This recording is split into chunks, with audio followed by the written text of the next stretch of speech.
Fala galera, sejam muito bem-vindos a mais um vídeo do canal Mundo de Renda. Bom, primeiramente pedir desculpas novamente, não estou conseguindo entregar o vídeo na quinta-feira, estou entregando na sexta, mais uma semana aí. Mas realmente, como eu expliquei para vocês, tá bastante pegado aqui, eu tenho que entregar meu projeto do meu mestrado em finanças que eu estou fazendo é, lá para até a final de fevereiro, então tá bastante pegado. E hoje eu estou aqui para cumprir o nosso compromisso do segundo vídeo semanal, mesmo sendo feriado na cidade do Rio de Janeiro, hoje é dia 20, né, dia do padroeiro aqui da cidade do Rio de Janeiro, que é de onde eu falo. Mas mesmo assim, tô aqui dentro de casa gravando o vídeo para vocês, beleza?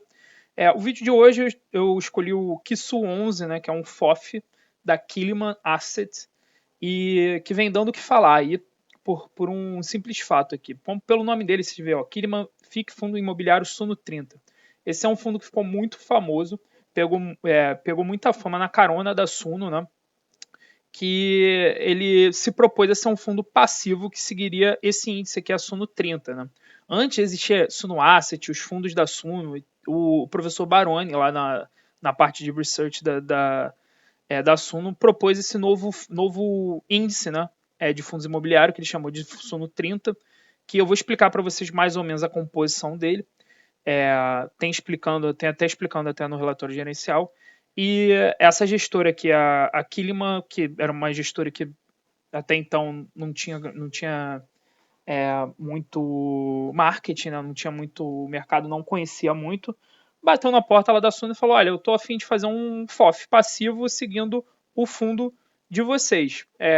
Vou pagar uns royalties aqui pelo índice, vocês vão prover o índice e eu vou fazer o FOF, porque eu estou comprado nessa ideia aqui que o índice de vocês bate o IFIX. E com isso ganhou uma proporção de marketing que a Kiliman sozinha não teria, né? E foi lançado o fundo, que era um fundo passivo para seguir o Suno 30. Tá? Qual é o grande problema, a grande treta desse fundo? Ele não vem seguindo o Suno 30 há algum tempo. Tá? A gente vai ver que no regulamento dele ele tem uma liberdade de 20% do PL, tá? Ele tem que 80% do PL seguir o Suno 30, mas 20% do PL dele fica livre, né?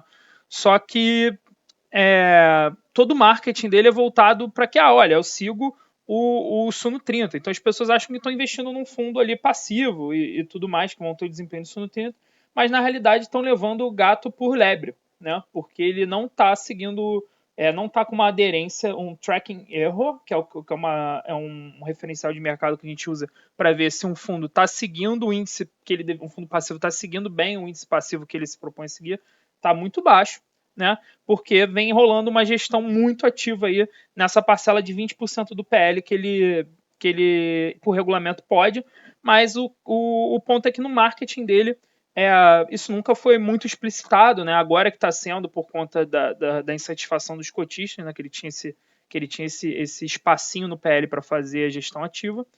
E, enfim, o fundo cresceu com a promessa de ser um fundo passivo seguindo o Suno 30 e não está entregando isso. Vocês vão ver até que ele está entregando resultado positivo, acima do Suno 30, fazendo essa gestão ativa. O problema é que eles estão vendendo gato por lebre. Né? As pessoas estão achando que estão comprando um fundo passivo, 100% aderente, 95% aderente ao Suno 30, quando está levando um produto que é 80% aderente. Bom, vamos falar do fundo aqui. É um fundo que fez seu IPO bem recentemente. A gente vê aqui que foi em janeiro de 21, ou seja, está completando 2 anos. É um fundo que nasce aqui na base 10, a 10 e alguma coisa. Tem um crescimento exponencial logo no início, pegando carona no marketing da Suno, que a gente sabe que é muito forte. Né? E imagina que naquela época não tinha asset, então toda a Suno estava voltada para propagar esse índice, né? E esse fundo que seguiu o índice e tudo mais. E chega aqui a incríveis R$15, totalmente irracional. Depois o mercado corrige e ele passa a negociar aqui por volta de R$8, R$9, que é o que a gente vem encontrando aqui até hoje, tá certo? Hoje ele está sendo negociado aqui a R$8,09, tendo uma mínima nos últimos 52 semanas de 7,21 e uma máxima de 8,89. Ele entregou um dividend yield bom, até para um FOF de 11%, é o que a gente vem vendo aí nos FOFs entregando aí de 10%, 11%. E está com uma desvalorização da cota aqui de 2,41 nos últimos 12 meses. está negociando com desconto no valor patrimonial, um desconto pequeno, um desconto de 8%. Se a gente olhar para os FOFs hoje, no momento, a gente vê muito FOF aí negociando com desconto de 15%, 20%. Então ele está pouco descontado, né? Então isso para mim já é um primeiro sinal de que, opa, não sei se eu quero, não estou achando isso aqui muito barato não. De repente tem FOFs mais baratos no mercado. O último rendimento dele foi de 9 centavos, né? Mas é aquele rendimento de final de semestre. Você vê que ele veio pagando aqui o ano inteiro 65 no primeiro semestre, e aí ele deu duas porradinhas aqui no final de semestre, 75 e depois 1. E aí ele encontrou um novo patamar de distribuição aqui de 70, de 7 centavos, de 7,5 centavos, até chegar aqui a 9 centavos nessa distribuição de dezembro, que é a semestral, tá? É um fundo de médio porte. Você vê aqui que ele começa muito pequeno, né, por conta dessa pouca capilaridade dessa gestora, né, que é uma gestora nova. Ela é uma gestora até atrelada a um escritório de agente autônomo, né, que é a Monte Bravo, que é o escritório de agente autônomo da XP. Ele nasce aqui com um PL de 75 milhões, e nessa carona aqui desse hype que teve lá, que foi até 15 reais a cota, ele quadruplica de tamanho, né? Ele vai para um tamanho aqui de por volta de 400 milhões, hoje ele tem 385 milhões de PL, é um fundo que eu considero de médio porte, beleza?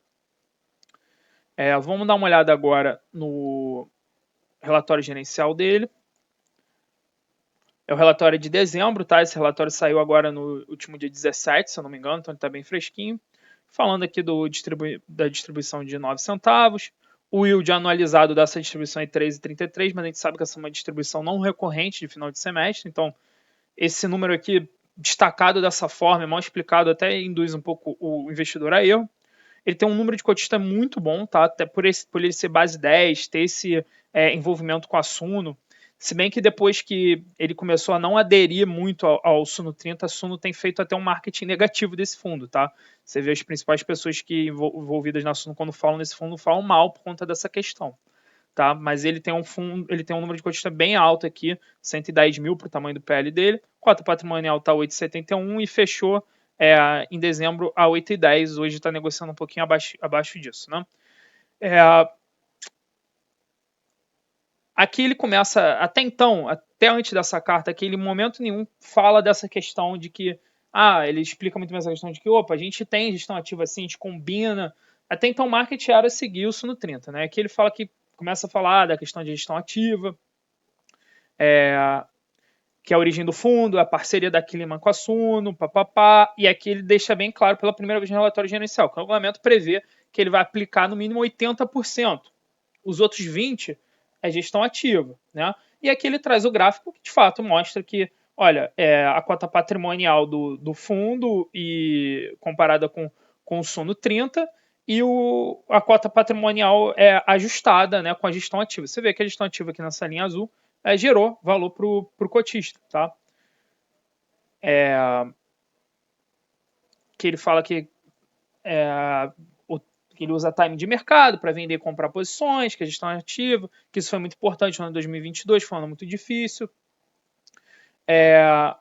Aqui ele faz aquela mesma comparação acima, só que a preço de mercado. Então você vê que o Kisu também está com preço de mercado acima do que estaria a composição do Suno 30, né? Enfim, aqui é a defesa, né? Que ela, por conta dessa treta toda que está tendo com os investidores, estão vendo que eles não estão seguindo, ele começa a se defender e começa a mostrar que, olha, por regulamento eu poderia fazer, eu fiz, e o fundo está crescendo, e eu fiz bem e está gerando valor isso aqui para você, tá? Que ele fala um pouco do cenário macro, né? E aí eu bato na tecla aqui sempre desse ponto. Esse canal não é para fazer recomendações de compra e venda de investimento, é só para mostrar como se faz a análise de um ativo imobiliário. A decisão de comprar ou vender, botar na carteira é de vocês. E eu sempre recomendo a leitura dos relatórios gerenciais, tá? É o melhor jeito de aprender sobre fundo, aprender sobre a indústria. E aqui ele faz um cenário macro, fala da questão da PEC, que passou bem mais desidratada como se pensava lá em novembro. Falando um pouco aqui da preocupação dele do risco fiscal,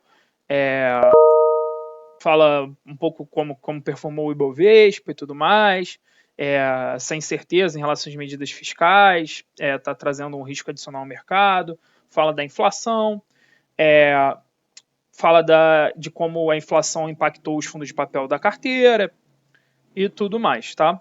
Aqui ele fala que está com quase 98% da carteira alocada em FIIs, avisando que essa distribuição de 90 foi uma parte da reserva acumulada, né? Então, como eu disse, essa distribuição de 9 centavos ela não é recorrente, mas ele também não dá o guidance aqui de quanto que vai ser a recorrente, né? A gente pode imaginar que deve ficar ali em volta dos 75 centavos, que é o que ele vinha 0,75 centavos que ele vinha entregando, beleza? Aqui fala um pouco do desempenho dele no mercado secundário, né, que a gente já viu lá no site do Status Invest. PL, ele tem uma negociação diária interessante, um volume de negociação interessante para o tamanho dele. Porque ele tem muito cotista, ele ser base 10 também facilita nessa liquidez, né?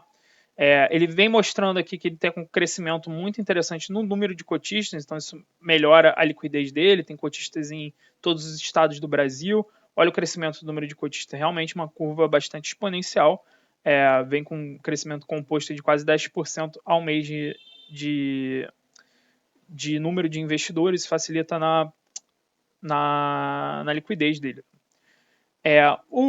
Agora aqui, alocação para fundo de investimento. Você olha aqui os fundos de investimento, inicialmente, todos aderentes à carteira do Suno 30. Aí você começa a ver umas coisas tipo bizarras, por exemplo, DPRO, que não está no Suno 30.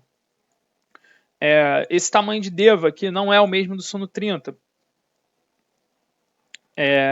Esse NCRI não está no Suno 30 também. Então você começa a ver realmente ele saindo do que ele se propôs a ser. Mas está dentro do regulamento. Está dentro do regulamento. Mas a gente sabe que a maioria dos cotistas não lê o regulamento do fundo e acaba comprando ele por conta das peças publicitárias, do que ele se vende, né? E ele se vendeu como fundo passivo e ele não está cumprindo essa situação. Se isso é bom ou ruim, cabe a cada um aí avaliar. Só entenda o que você está comprando, né? Como eu mostrei para vocês até agora, a gestão passiva do fundo vem trazendo um resultado positivo ao fundo, né? Aqui a distribuição dele por setor, tem 35% em papel, 22% em galpões, classe de ativo, né, quase 98% em FII, o resto em renda fixa aqui, que deve ser o caixa dele, né, para liquidez. Que ele fala novamente, né, da questão do Suno 30, tese base, né, esse relatório foi bastante se defendendo dessa crítica que ele vem sofrendo, tá? Que mostra a distribuição de rendimentos, que a gente já viu lá nos Status Invest, um pouco da DRE dele aqui, você vê que em dezembro ele gerou aqui 3 milhões, mas distribuiu 3.900, né? Então aqui teve uma distribuição da reserva acumulada, como ele já havia apontado, e portanto esse patamar não deve ser recorrente, tá? Aqui ele explica um pouco do Suno 30 e eu vou explicar um pouco para vocês. O Suno 30 é um fundo que foi proposto pela Suno para ser um fundo melhor, para ser um índice melhor que o IFIX, né? De que forma? Ele filtra os fundos que compõem o IFIX, tá? Por uma questão de liquidez. Ele exclui todos os FOFs, tá? Do universo dele de composição. Exclui também fundos monoativo e exclui fundos que não pagaram, que tem dividend yield zerado nos últimos 12 meses, né? E aí, a partir daí, ele faz um balanceamento dos 30 maiores fundos, né? E daí sai o Suno 30. Tá? Enfim, galera, era isso que eu queria falar para vocês. Tomem cuidado com as peças de marketing. Esse não é mais um fundo passivo do Suno 30, tá? Ele é um fundo que tem uma composição de gestão ativa significante, tá? Se é o que você procura, ótimo. Se não não compre o fundo, tá? Mas, como eu mostrei para vocês, a gestão ativa do fundo vem entregando resultado satisfatório. Só cuidado para não comprar gato por lebre novamente. Beleza? Espero que vocês tenham gostado. Peço para que curtam o vídeo, se inscrevam no canal, compartilhem esse vídeo com os amigos de vocês. Qualquer dúvida, crítica ou sugestão, só mandar nos comentários que eu respondo todo mundo. Beleza?